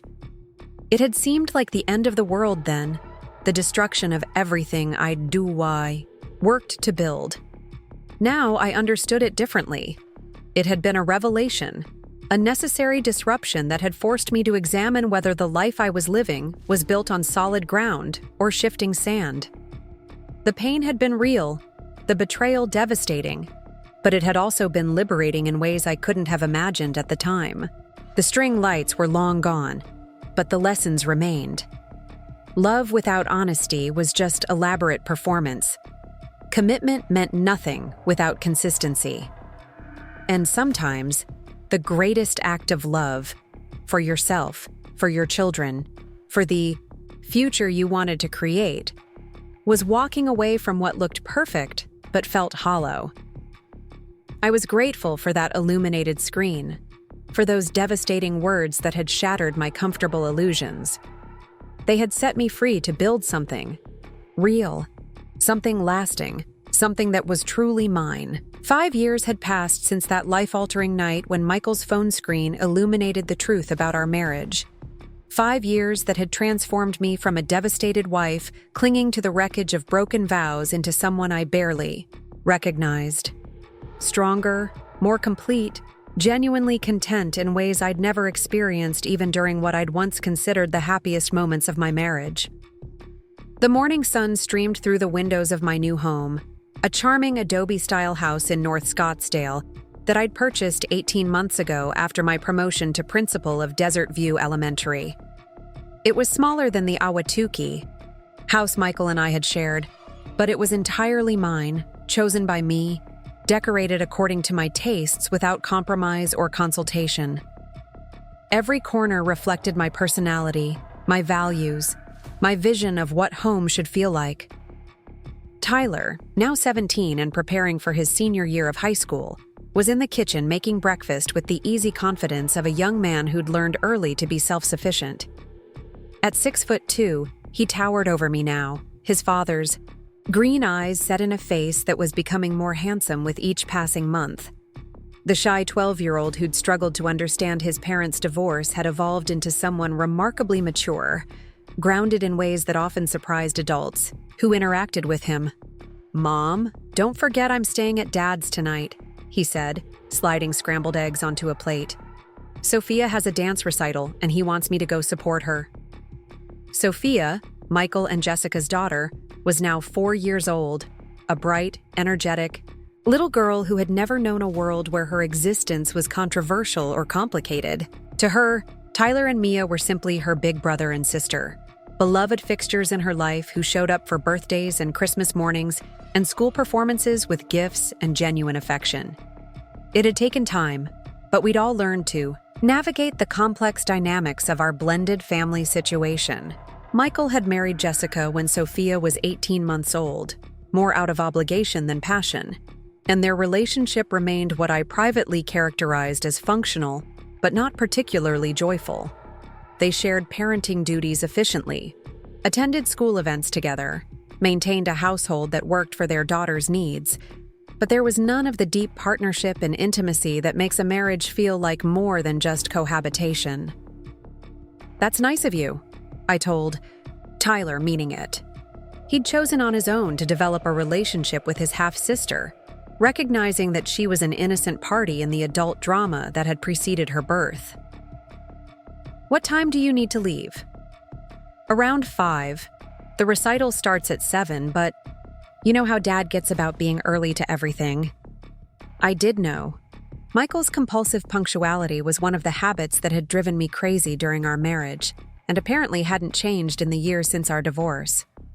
Some things about people never altered, no matter how dramatically their circumstances shifted. Mia bounded into the kitchen wearing her soccer uniform, all knees and elbows and boundless 14-year-old energy. She'd shot up over the summer, finally losing the last traces of little girl softness and emerging as a genuine teenager with strong opinions about everything from environmental policy to which streaming service had the best original content. "Can Emma's mom pick me up after practice?" she asked, grabbing a piece of Tyler's toast. "We want to work on our history project, and it's easier to do it at her house because they have that huge printer." "Did you ask Emma's mom, or are you volunteering her services without consulting her?" I asked, raising an eyebrow in the universal mother expression of gentle skepticism. "I texted her last night, and she said it was fine," Mia replied with the exaggerated patience of a teenager explaining something obvious to a hopelessly out-of-touch adult. "She's making dinner for Emma and me anyway." The easy rhythm of our morning routine filled me with quiet satisfaction. This was what stability looked like, not the performance of perfect family life that Michael and I had maintained during the later years of our marriage, but the genuine comfort of people who knew each other completely and still chose to share space gracefully. Tyler and Mia had both thrived in the years since the divorce. Tyler was student body president, captain of the debate team, and had already been accepted to Arizona State University with a partial academic scholarship. Mia was a straight-A student who played competitive soccer and volunteered at the animal shelter on weekends.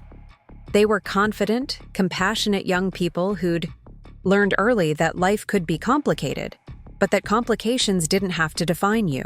More importantly, they'd learned that parents were human beings capable of making terrible mistakes, and that loving someone didn't mean excusing their behavior or accepting treatment that diminished your own worth. These were lessons I wished I'd internalized at their age instead of spending my 20s and 30s believing that unconditional love meant unconditional tolerance. After the kids left for school, I sat in my home office reviewing the agenda for the day's administrative meetings. Being a principal suited me in ways I'd never anticipated when I was just Sarah Thompson, elementary school teacher, and devoted wife. The role required decisiveness, clear communication, and the ability to navigate complex interpersonal dynamics, skills I'd developed through necessity during the aftermath of my divorce. My phone buzzed with a text from Amanda, now divorced, herself after discovering her own husband's financial infidelities 2 years prior. We'd supported each other through the parallel journeys of rebuilding our lives as single women, learning that friendship between people who truly understood each other's struggles could be more sustaining than romantic relationships built on incomplete knowledge. "Coffee after work? I have news," her message read, followed by a series of emoji that suggested her news was positive.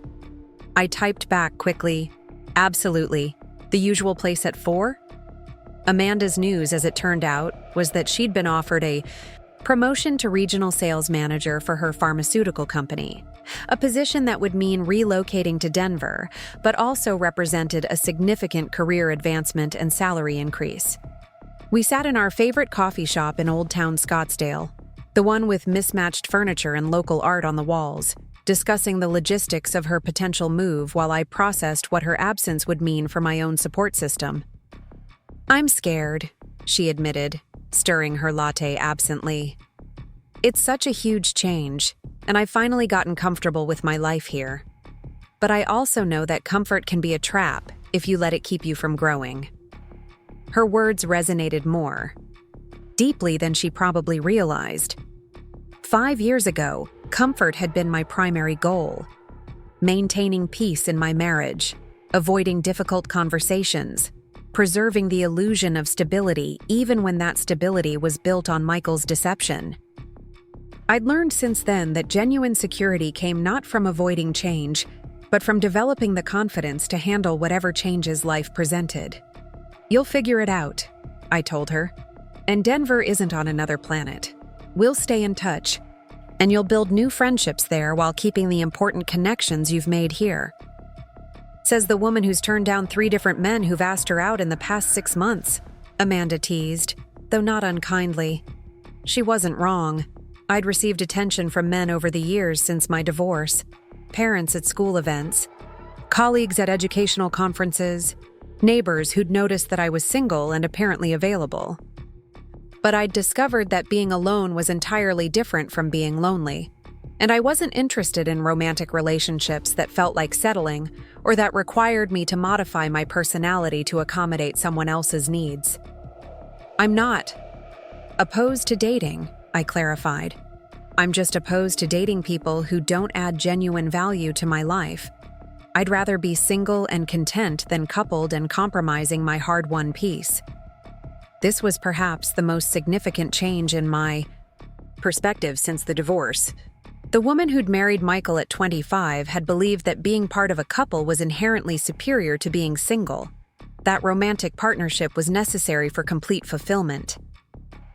The woman I'd become understood that relationships were only worthwhile if they enhanced rather than diminished the people involved. That evening, after Tyler had left for Michael's house and Mia was settled at Emma's for their study session, I found myself alone in my house with no obligations or responsibilities demanding my attention. 5 years ago, such solitude would have felt empty, problematic, something to be filled with activities or distractions. Now, it felt like luxury, time to read, to take a long bath, to call my father and catch up on his latest adventures in retirement. Dad had moved to a senior living community in Tempe 2 years earlier, not because he needed assistance, but because he'd grown tired of maintaining a large house and wanted the social opportunities that came with community living. At 77, he was healthier and more active than many people 20 years younger, taking art classes and serving on the community garden committee, and occasionally driving me crazy with his attempts to set me up with a lovely widower he'd met at Water. "Aerobics. How are my grandchildren?" he asked when I called, settling into his recliner with what I knew was his evening cup of herbal tea. "Tyler's at Michael's tonight for Sophia's dance recital, and Mia's working on a history project that apparently requires industrial-grade printing equipment," I reported. "They're both doing well. Tyler got his SAT scores back, and they're high enough for him to qualify for additional scholarship opportunities." "That boy has always been bright," Dad said proudly. "Gets it from his mother's side of the family."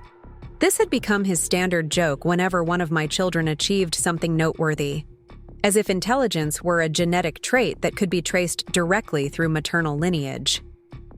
I suspected it was his way of reminding me that my value hadn't been diminished by Michael's betrayal, that I'd contributed significantly to raising remarkable children regardless of their father's failures. "Speaking of Tyler," Dad continued, "he mentioned that Michael's been asking questions about whether you're dating anyone." I frowned. "What kind of questions?" "Apparently casual inquiries about your social life, whether you seem happy, that sort of thing. Tyler thinks his father might be feeling regretful about how everything ended. The idea that Michael might be experiencing belated remorse about our divorce was both unsurprising and irrelevant. Of course he had regrets. He'd traded a stable marriage and intact family for what had turned out to be a relationship with Jessica that was more obligation than passion. His marriage to her had never developed the depth and partnership that ours had achieved even during our difficult years. But regret didn't change history, and it certainly didn't create the foundation for rekindling something that had been destroyed by fundamental betrayal. Michael made his choices, I told Dad firmly. Whatever he's feeling now doesn't change what happened or what needs to happen going forward. We're co-parents, nothing more. I know that, sweetheart. I just wanted you to be aware in case he tries to initiate conversations that go beyond kid logistics. After ending the call with my father, I reflected on how much my relationship with the past had evolved. There was a time when the idea of Michael regretting our divorce would have filled me with vindication or perhaps even hope for reconciliation. Now, it simply felt like information that had no bearing on my current life or future plans. I'd become understood that forgiveness didn't require reunification, that understanding someone's motivations didn't obligate you to accept the consequences of their actions, that love could exist alongside the recognition that two people were fundamentally incompatible for building a life together. Saturday morning brought one of my favorite weekly traditions: breakfast with Tyler and Mia at a local restaurant that had become our regular spot.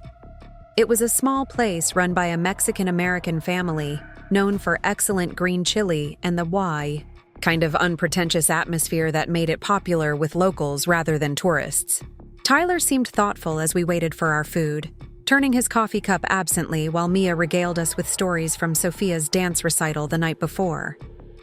"She was really good," Mia was saying. "I mean, she's only 4, so it's not like she's going to be on a competition team or anything, but she remembered all her steps and didn't cry when the music started like some of the other little kids did." "How did Jessica handle having all of us there?" I asked Tyler. Over the years, we'd developed an unspoken system where the children attended events in Michael's life that were important to their half-sister, but I maintained respectful distance to avoid creating awkward dynamics. "She was fine," Tyler said carefully. "Actually, she thanked me for coming and said Sophia talks about her big brother and sister all the time. But Mom, there was something else I wanted to talk to you about." The serious tone in his voice got my attention immediately. At 17, Tyler had developed excellent judgment about when adult conversations were necessary, and I'd learned to take his concerns seriously. "Dad asked me some questions after the recital," he continued, "about whether you've been dating, whether you seem happy, stuff like that. When I told him you seem really content with your life, he got this weird expression and said something about wondering if he'd made the biggest mistake of his life." Mia looked between us with the alert expression of a 14-year-old who sensed drama brewing. "Is Dad thinking about getting divorced again?" "I don't think so," Tyler said quickly. "I think he was talking about divorcing Mom in the first place. Like maybe he's realizing he screwed up and lost someone he shouldn't have. That's not your responsibility to manage," I told both children firmly. "Your father's feelings about our divorce are between him and his therapist, not something you need to worry about or try to fix." "But what if he tries to talk to you about it?" Mia asked. "What if he wants to get back together?" The question hung in the air while I considered how to respond honestly without burdening my children with the full complexity of adult relationships. They deserved to understand that some mistakes had consequences that couldn't be undone, but they also needed to feel secure that my decisions were based on wisdom rather than stubbornness or spite. If your father wants to have conversations about our past relationship, I'll listen respectfully and then explain that our divorce was the right decision for both of us, I said finally. "We're different people now than we were when we were married, and those people are better suited to being co-parents than spouses." "Do you ever miss being married to him?" Tyler asked, genuine curiosity in his voice. I considered the question carefully.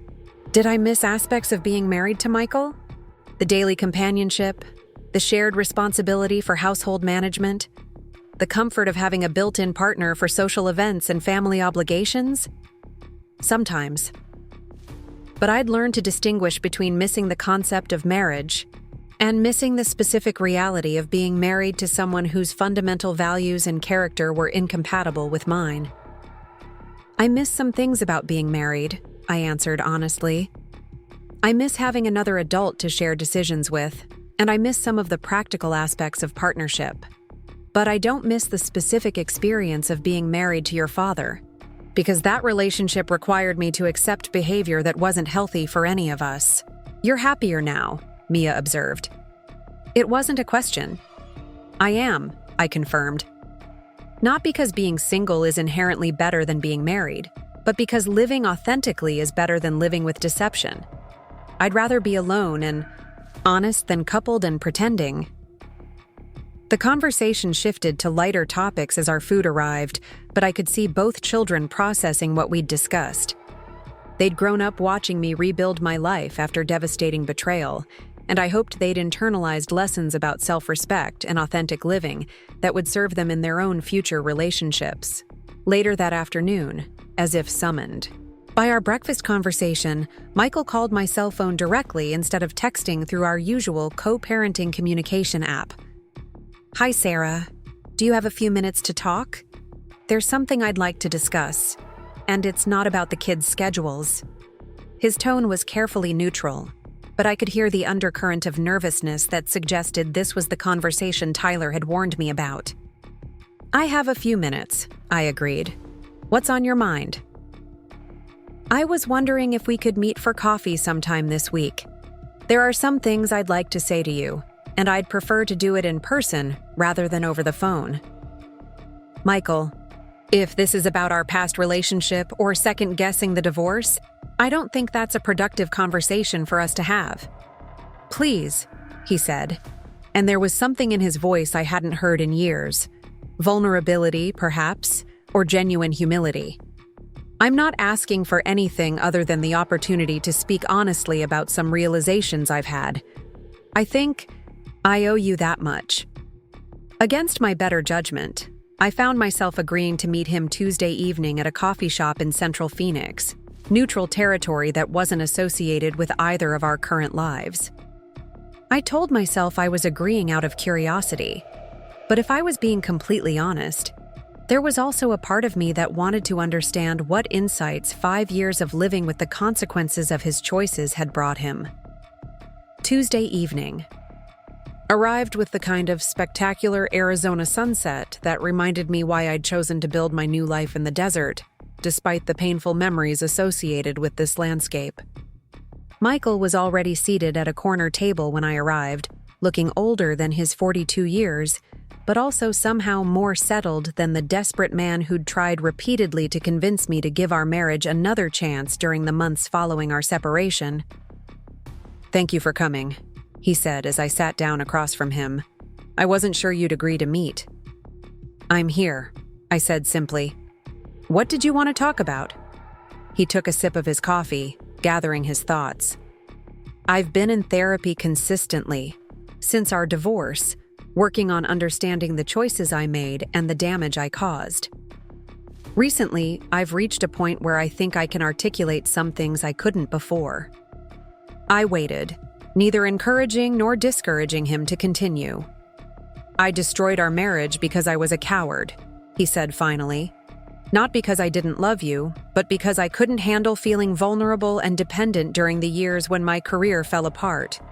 Jessica represented the fantasy that I could be someone different, someone who hadn't failed, someone who didn't need the kind of support you were giving me." "I know that," I replied. "I figured that out years ago. But what you probably don't know," he continued, "is that I spent the first 3 years after our divorce believing I could somehow win you back. I thought if I proved I'd changed, if I demonstrated enough remorse and made enough gestures, you'd eventually forgive me and we could rebuild what I'd destroyed. And now?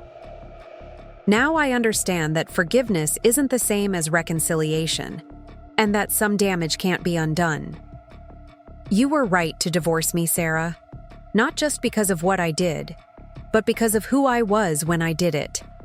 The person who was capable of that level of deception and betrayal wasn't someone you should have stayed married to."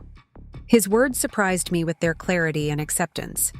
This wasn't the desperate, bargaining Michael who'd spent months trying to convince me that our marriage could be salvaged.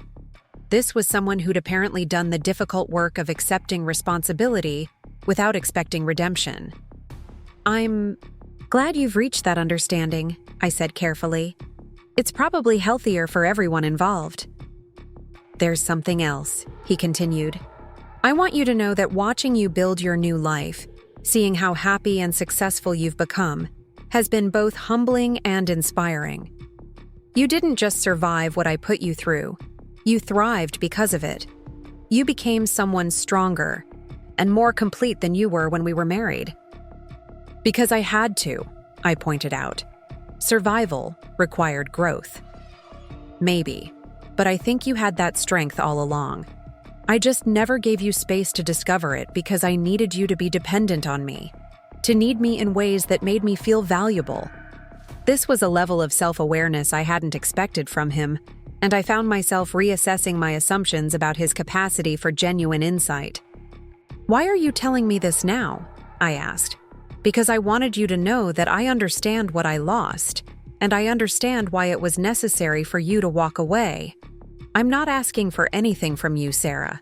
I'm just grateful that you gave me the opportunity to say these things." We sat in comfortable silence for a moment, two people who had once promised to love each other forever, now able to look at each other across the wreckage of those promises with something approaching peace. "I hope you find happiness," I said, finally meaning it. Real happiness, not just the absence of conflict. "I hope you do too," he replied. "Though from what I can see, you already have." As I drove home through the desert evening, I reflected on how much had changed since that devastating night, when Michael's phone had lit up with evidence of his betrayal. The woman who'd discovered those messages had been shattered by the revelation that her marriage was built on deception. The woman driving home now understood that sometimes the most devastating moments in our lives are also the most liberating, forcing us to confront truths we've been avoiding and make choices we've been postponing. Tyler and Mia were both home when I arrived, doing homework at the kitchen table with the easy companionship of siblings who genuinely enjoyed each other's company. They looked up when I entered, curious about my meeting with their father, but respectful enough not to pry. "Everything okay?" Tyler asked. "Everything's fine," I assured him. "Your dad wanted to apologize for some things that happened years ago, and we had a good conversation about how we've all grown since then." "Are you getting back together?" Mia asked, though her tone suggested she already knew the answer. "No, sweetheart, we're not. But we're in a good place as co-parents, and that's what matters for our family." Both children seemed satisfied with this response, returning to their homework while I began preparing dinner. As I moved around the kitchen, I felt a profound sense of gratitude for the life I'd built from the ashes of my former existence. The string lights were long gone, the house in Ahwatukee sold to another family eager to create their own memories in that desert landscape. But the lessons remained, woven into the fabric of who I'd become. That love without honesty was just elaborate performance, that commitment without consistency was meaningless, that sometimes the greatest act of love was walking away from what looked perfect but felt hollow. 5 years ago, Michael's illuminated phone screen had revealed the fragility of everything I'd believed about my life. Tonight, I understood that revelation for what it truly was. Not the end of my story, but the beginning of the chapter where I finally learned to write my own destiny. The desert sunset painted my kitchen windows gold and crimson, and I smiled at the beauty of it, grateful for the harsh landscape that had taught me how to bloom in unlikely circumstances, how to find strength in apparent desolation, how to create something beautiful from whatever materials life provided. Tyler was right. I was happier now. Not despite what I'd endured, but because of how I'd chosen to endure it. And that happiness, built on the foundation of hard-won self-knowledge and authentic living, was the kind that could weather any storm. Up next, you've got 2 more standout stories right on your screen.